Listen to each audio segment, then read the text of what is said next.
ഇന്ന് എൻ്റെ രാവിലത്തെ കുറച്ച് വിശേഷങ്ങളാണ് കേട്ടോ. അപ്പോൾ കുറച്ച് ദിവസമായിട്ട് ഇപ്പോൾ പരീക്ഷ ആയതുകൊണ്ട് കുറച്ച് വൈകിട്ടാണ് കേട്ടോ എണീക്കാറുള്ളത്. പക്ഷേ ഇന്ന് മോൾക്ക് 2 എക്സാം ഉണ്ട്.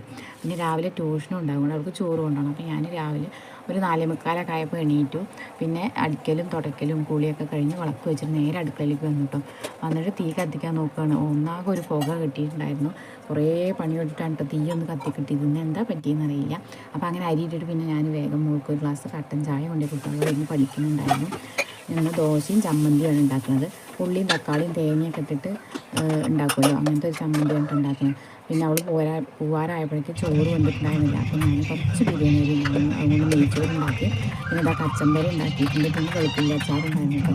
അപ്പോൾ അവൾക്ക് അതൊക്കെ മതി കൊണ്ടുപോകാനും പറഞ്ഞപ്പോൾ അതൊന്ന് സെറ്റാക്കി വെച്ചിട്ടുണ്ട്.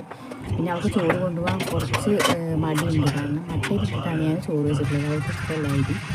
അവൾ പോയി കഴിഞ്ഞപ്പോൾ പിന്നെ ഞാൻ ചോറ് കണ്ടപ്പോൾ അത് ഊറ്റിയിട്ട് പിന്നെ ഏട്ടനൊക്കെ കുളി കഴിഞ്ഞ് വന്നപ്പോൾ അവർക്ക് ചൂടോട് കൂടി ദോശ ഉണ്ടാക്കി കൊടുക്കുകയാണ്. അത് ഉണ്ടാക്കിയിട്ട് പിന്നെ ഞാൻ വൈകുന്നേരത്തേക്ക് കുട്ടികൾക്ക് മസാല ദോശ വേണം നമുക്ക് ബാക്കി ഞങ്ങൾ അങ്ങനെ ഫ്രിഡ്ജിൽ കയറ്റി വെച്ചിട്ടു. ദോശ ഉണ്ടാക്കൽ കഴിഞ്ഞപ്പോൾ ഏട്ടൻ കട്ടൻ ചായ കുറച്ച് കട്ടൻ ചായയും കൂടി ഉണ്ടാക്കി. അപ്പോൾ കയ്യോടെ അവിടെയൊക്കെ തുടച്ച് വൃത്തിയാക്കി പാത്രം കഴുകാളൊക്കെ വാഷ് ബേസിലേക്ക് എടുത്തിട്ടുണ്ട്. അപ്പോൾ അങ്ങനെ പാത്രങ്ങൾ കഴുകാളൊക്കെ എടുത്തിട്ട് പിന്നെ ഞാൻ കഴിച്ചിട്ട് കഴുകാമെന്ന് വിചാരിച്ചിട്ടോ. പിന്നെ ഇത് കഴുകി വെച്ചിട്ട് പിന്നെ അങ്ങനെ സമാധാനത്തിൽ കഴിക്കാമല്ലോ എന്ന് വിചാരിച്ചപ്പോൾ നല്ല വെയിൽ. പിന്നെ തുണികളും കൂടി വെയിലത്തേക്ക് ഇടാമെന്ന് വിചാരിച്ചു. കുറച്ച് തുണികളെ കേട്ടോ ഉണങ്ങാൻ വെയിലത്തിടാണ്ടായിരുന്നുള്ളൂ. ഇന്നലെയൊക്കെ നല്ല വെയിലായതുകൊണ്ട് കുറേ തുണികൾ ഉണങ്ങി കിട്ടിയിട്ടുണ്ട്. അപ്പോൾ അത്രയേ ഉള്ളൂ ഇന്നത്തെ വീഡിയോ.